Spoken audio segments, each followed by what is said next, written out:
మాజీ మంత్రి ఆర్కే రోజా మరోసారి వార్తల్లోకెక్కారట. ఆమె గతంలో పనిచేసిన పర్యాటక శాఖలోని అవకతవకలు ఒక్కొక్కటిగా బయటకు రావటంతో ఆ శాఖ ఇమేజ్ దెబ్బతిందనే వార్తలు గుప్పుమంటున్నాయి. 2019లో ఎమ్మెల్యేగా గెలిచాక రోజాకు ఏపీఐఐసీ చైర్మన్గా 2.5 సంవత్సరాలు అవకాశాన్ని జగన్ కల్పించారు. అనంతరం 2.5 ఏళ్ల తర్వాత మంత్రివర్గాన్ని మార్చిన జగన్ రోజాకు టూరిజం, క్రీడాశాఖ మంత్రిగా ప్రమోషనిచ్చారు. ఇంత అవకాశం ఉన్నా రోజా తన పదవీకాలంలో అటు నియోజకవర్గానికి కానీ, ఇటు రాష్ట్రానికి కానీ తన శాఖ ద్వారా ప్రగతి చూపలేదని విమర్శలను మూటగట్టుకుంటున్నారట. మంత్రి హయాంలో మేడం తిరుమలకు దర్శనానికి రావటం, బయటకు వచ్చిన తర్వాత చంద్రబాబు, పవన్ కళ్యాణ్పై తీవ్రస్థాయిలో విరుచుకుపడటం తప్ప చేసిందేమీ లేదనే వాదనలు సొంత పార్టీలోనే వినిపించాయట. తిరుమల కొండపై రాజకీయాలు మాట్లాడితే కేసులు పెట్టాలని ఏకంగా టీటీడీ పాలక మండలి సమావేశంలో తీర్మానం పెట్టేంత పరిస్థితి వచ్చిందంటే పరిస్థితి అర్థం చేసుకోవచ్చని రాజకీయ వర్గాలు ఆశ్చర్యం వ్యక్తం చేస్తున్నాయి. దీనికి తోడు ఆమె వ్యక్తిగత ఫోటోగ్రాఫర్ గొల్ల మండపం వద్ద శిలువ ధరించడమే కాకుండా దానిని ఆలయం ఎదుట ప్రదర్శించినా కనీసం దీనిని ఖండించలేదనే ఆరోపణలు ఉన్నాయి. దీంతోపాటు టూరిజం శాఖ మంత్రిగా తిరుపతిలోని శ్రీవారి పాదాల చెంత టూరిజం కార్యాలయంలో క్రిస్మస్ వేడుకల్లో పాల్గొని వివాదాలకు కేంద్ర బిందువు అయ్యారనే అపవాదును మూటగట్టుకున్నారని సొంత పార్టీలోనే చర్చ సాగిందట. దీనికి తోడు ఆమె మంత్రిగా ఉన్న సమయంలో ఏడుకొండల కింద ముంతాజ్ అనే స్టార్ హోటల్కు అనుమతులు మంజూరు చేసి మరో వివాదంలో రోజా ఇరుక్కున్నారట. అన్నిటికంటే మరో వివాదం ఆమెపై ఉందని పొలిటికల్ వర్గాల్లో చర్చ సాగుతోందట. తిరుమల శ్రీవారి దర్శనానికి సంబంధించి ఏపీ, తెలంగాణ, తమిళనాడు, కర్ణాటక రాష్ట్రాలకు చెందిన టూరిజం శాఖకు రూ. 300 ప్రత్యేక ప్రవేశ దర్శనం టికెట్లను ప్రతిరోజు 3,500కు కేటాయించేవారు. ఎక్కువగా తమిళనాడు, కర్ణాటక భక్తులు వచ్చేవారట. దీంతో ఏపీ టూరిజం అనేక అక్రమాలకు పాల్పడిందని విజిలెన్స్ రాష్ట్ర ప్రభుత్వానికి ఇచ్చిన నివేదికలో బయటపడిందట. దీనిపై అప్రమత్తమైన నాటి టీటీడీ పాలక మండలి వాటిని పూర్తిగా రద్దు చేసిందట. మరోవైపు టూరిజం శాఖకు లీజు బస్సులు నడుస్తున్నాయి. ఇవి చాలా వరకు ఎక్కడా తిరగడం లేదని సమాచారం. కేవలం తిరుమల టికెట్లు బుక్ చేసి బస్సులు తిప్పినట్టు, దానికోసం అద్దెలు పెద్ద ఎత్తున చెల్లించినట్టు ఆరోపణలు వెల్లువెత్తాయట. మాజీ సీఎం జగన్కు అత్యంత సన్నిహితుడిగా ఉన్న ధనుంజయ రెడ్డి బావమర్ది గిరిధర్ రెడ్డి తిరుపతి జిల్లా టూరిజం శాఖ అధికారిగా ఉంటూ అనేక దందాలు సాగించారనే ఆరోపణలు ఉన్నాయి. ఆర్టీసీ డిపో మేనేజరైన సదరు ఉద్యోగిని డిప్యూటేషన్పై టూరిజం శాఖ తీసుకువచ్చారట. ఆయనతో పాటు ఉమ్మడి చిత్తూరు, కడప జిల్లాల రీజియన్ అధికారిగా పుంగనూరు నియోజకవర్గానికి చెందిన ఎంపీడీఓను నియమించటంతో ఇద్దరూ అడ్డగోలుగా దందాలు చేశారని అనేక ఫిర్యాదులు ఉన్నాయట. తిరుమల శ్రీవారి దర్శనం ప్రత్యేక ప్రవేశ దర్శనం టికెట్లు బుక్ చేసుకున్న వారితో పాటు రాయచోటికి కూడా టూరిజం బస్సులు నడిపినట్టు లెక్కలు చూపించారట. దీంతో ఎన్నడూ లేని విధంగా కొత్త విషయాలు బయటకు రావటంతో సొంత పార్టీలో నాడు చర్చలు సాగాయనే టాక్ నడిచినట్టు తెలుస్తోంది. దీపం ఉండగానే ఇల్లు చక్కబెట్టుకోవాలనే విధంగా వీరంతా వ్యవహరించినట్టు ఆధారాలతో సహా బయటకు రావటంతో రోజా మరిన్ని చిక్కుల్లో పడ్డారట. టూరిజం శాఖ నుంచి ప్రత్యేక ప్రవేశ దర్శనం టికెట్లు మొదటి నుంచి స్కామ్లా మారాయనే ఆరోపణలు ఉన్నాయట. చివరకు ఆర్టీసీని కూడా ఇందులో భాగం చేశారనే అపవాదు ఉందట. రాష్ట్రంలోని వివిధ ప్రాంతాల నుంచి టికెట్లు బుక్ చేసుకున్న రికార్డులు క్రియేట్ చేసి అప్ అండ్ డౌన్ ఛార్జీలతో పాటు శ్రీవారి దర్శనం టికెట్స్ని ఇందులో కలిపారట.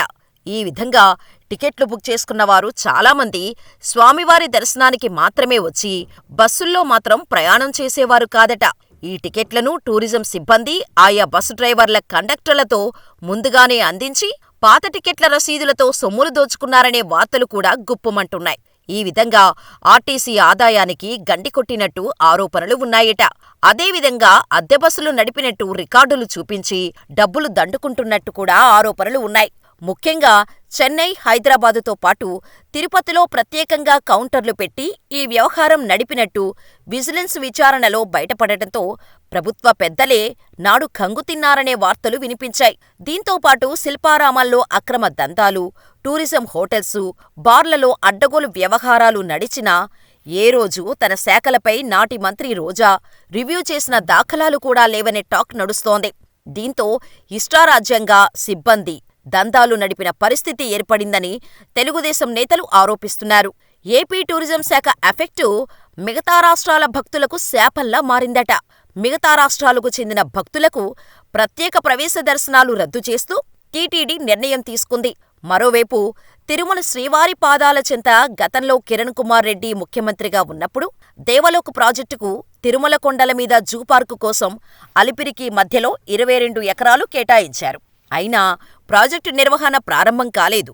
అప్పట్లో కిరణ్ కుమార్ రెడ్డి ఆధ్వర్యంలో జూ పార్కు సమీపంలో శంకుస్థాపన కూడా చేశారట. అయితే ఈ ప్రాంతంలో విలువైన ఎర్రచందనం చెట్లు నరికివేశారట. దేవలోక్ రాలేదు. స్టేడియం కట్టిందీ లేదు. తర్వాత ఆ భూముల్లోని 7 ఎకరాలను ఏకంగా ముంతాజ్ పేరుతో హోటల్ నిర్మించటానికి అనుమతులు ఇచ్చారట. దీంతో వివాదం కాస్త ముదిరి పాకాన పడిందనేది రాజకీయ వర్గాల మాట. మొదట ఆ భూమిల్ని ఒబరాయ్ గ్రూపుకు ఇస్తున్నట్టు టూరిజం శాఖ వెల్లడించిందట. తర్వాత ఆ ప్రాంతంలో ముంతాజ్ పేరుతో హోటల్ నిర్మాణం చేస్తూ బోర్డు పెట్టడంతో భక్తులు అవాక్కయ్యారట. ఆన్లైన్లో అప్పటి సీఎం శంకుస్థాపన కూడా చేసేశారట. అయితే స్టార్ హోటల్ పేరు ముంతాజ్ కావటం, అందులోనూ స్పా సెంటర్తో పాటు bar and restaurant, non veg hotel అని తెలియటంతో స్వామివారి భక్తులతో పాటు హిందూ ధార్మిక సంఘాలు కూడా గళం విప్పాయట. ఇన్ని తెలిసినా వారానికి ఒకసారి శ్రీవారికి పరమభక్తురాలిగా ఉండే రోజా దర్శనానికి వచ్చి కనీసం అభ్యంతరం చెప్పలేదని సొంత పార్టీలోనే వార్తలు గుప్పుమన్నాయట. అధికారం మారటంతో ముంతాజ్ హోటల్స్పై తీవ్రమైన చర్చ సాగింది. అనంతరం ముంతాజ్ పేరు తొలగించి ట్రెండింటి పేరుతో హోటల్ నిర్మాణాన్ని ఒబరాయ్ గ్రూపు మొదలుపెట్టింది. ముంతాజ్ అనే పేరు ఉన్నప్పుడు ఆ శాఖ మంత్రిగా రోజా ఏనాడూ స్పందించిన దాఖలాలు లేవని చాలామంది భక్తులు పెదవి విరిచారు. దీనిపై మంత్రిగా ఉన్న రోజా ఎందుకు మౌనం వహించారో తెలీదంటూ రాజకీయ వర్గాలు ప్రశ్నిస్తున్నారు. ఏపీఐఐసీ చైర్మన్గా ఉన్నప్పుడు సొంత నియోజకవర్గంలోని వడమాలపేట, విజయపురం మండలాల్లో పరిశ్రమల కోసం స్థల సేకరణ చేయించారు. అయినా అక్కడకు ఒక్కటంటే ఒక్క పరిశ్రమ వచ్చిన దాఖలాలు లేవు. ఉన్న పరిశ్రమలు కూడా పోయాయని స్థానికులే ఆవేదన వ్యక్తం చేస్తున్నారట. దీంతోపాటు వడమాలపేట మండలంలోని భూములను తిరుమల తిరుపతి దేవస్థానం ఉద్యోగస్తుల కోసం కేటాయించారు. మరోవైపు నాడు మంత్రిగా ఉన్న రోజా వైసీపీ కార్యాలయానికి ఎయిర్పోర్టు వద్ద 2 ఎకరాల భూమి కేటాయించారనే విమర్శలను ఎదుర్కొన్నారు. క్రీడాశాఖ మంత్రిగా పనిచేసిన రోజా జగన్ జన్మదినోత్సవాలకు ఆడుదాం ఆంధ్రా పేరుతో హడావుడీ చేయటం తప్ప రాష్ట్ర స్థాయిలో క్రీడాకారులకు సరైన శిక్షణా శిబిరాలు నిర్వహించనే లేదట. ఫెడరేషన్ పేరుతో క్రీడలు నిర్వహించినా ఎక్కడా వాటికి గుర్తింపు లభించలేదట. చాలామంది క్రీడాకారులు పోటీలో పాల్గొని విజయం సాధించినా వారికి ఎలాంటి గుర్తింపు లేదని, చివరకు ఉన్నత చదువులకు కూడా ఇవి ఉపయోగపడలేదని చాలామంది ఆవేదన వ్యక్తం చేశారట. మొత్తం మీద మాజీ మంత్రి రోజా ఎఫెక్టుతో టీటీడీ సీరియస్గా స్పందించాల్సిన పరిస్థితి ఏర్పడిందని రాజకీయ నిపుణులు చెబుతున్నారు. అటు శాఖ మీద పట్టు తెచ్చుకోలేకపోగా నోటి దురుసుతో పార్టీకి నష్టం చేకూర్చారని అటు పార్టీలోనూ చర్చ సాగుతోందట. భవిష్యత్తులో మరిన్ని వివాదాలు బయటకు వస్తాయోనని పార్టీ వర్గాల్లోనూ చర్చ సాగుతోంది.